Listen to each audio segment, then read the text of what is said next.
দেশ আমার টিভিতে আপনাদের সকলকে জানাচ্ছি স্বাগতম। সঙ্গে আছি আমি তাহিয়া ইসলাম।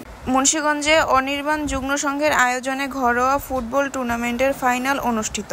সাইফুল ইসলাম কামাল, মুন্সিগঞ্জ প্রতিনিধি। মুন্সিগঞ্জ পৌরসভা ৫ নম্বর ওয়ার্ডের পশ্চিম দেবক অনির্বাণ মাঠে অনির্বাণ যুব সংঘের উদ্যোগে আয়োজিত ঘরোয়া ফুটবল টুর্নামেন্টের ফাইনাল খেলা অনুষ্ঠিত হয়েছে। অনুষ্ঠিত এ ফাইনাল খেলায় সভাপতিত্ব করেন মুন্সিগঞ্জ পৌর বিএনপির ৫ নম্বর ওয়ার্ডের সভাপতি মোহাম্মদ বাদশা শিকদার।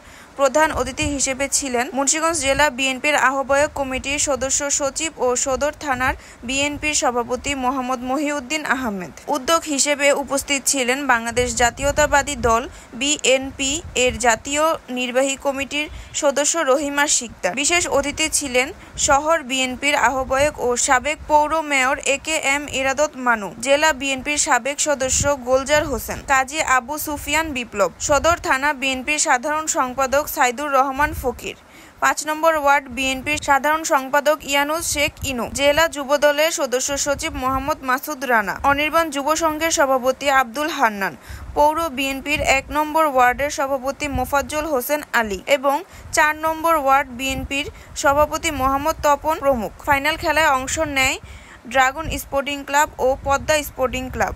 নির্দিষ্ট সময়ে ম্যাচটি ড্র হওয়ায় খেলা গড়ায় ট্রাইব্রেকারে ড্রাগন স্পোর্টিং ক্লাবকে ২-০ গোলে পরাজিত করে চ্যাম্পিয়ন হয় পদ্মা স্পোর্টিং ক্লাব। খেলা শেষে প্রধান অতিথি মোহাম্মদ মহিউদ্দিন আহমেদ ও অন্যান্য অতিথিবৃন্দ চ্যাম্পিয়ন দলের হাতে ট্রফি তুলে দেয়। প্রধান অতিথি তার বক্তব্যে বলেন, যুব সমাজকে মাদক ও অসামাজিক কর্মকাণ্ড থেকে দূরে রাখতে ক্রীড়া ও সাংস্কৃতিক কর্মকাণ্ডের বিকল্প নেই। এ ধরনের আয়োজন তরুণদের ইতিবাচক পথে এগিয়ে নিয়ে যেতে সহায়তা করবে। আয়োজক অনির্বাণ যুব সংঘের সভাপতি আব্দুল মান্নান সকল অতিথি ও খেলোয়াড়দের ধন্যবাদ জানিয়ে বলেন, আমরা চাই প্রতি বছর এ ধরনের আয়োজনের মাধ্যমে তরুণদের একত্রিত করতে এবং সমাজে ঐক্যের বার্তা ছড়িয়ে দিতে। সাইফুল ইসলাম কামাল, দেশ আমার টিভি।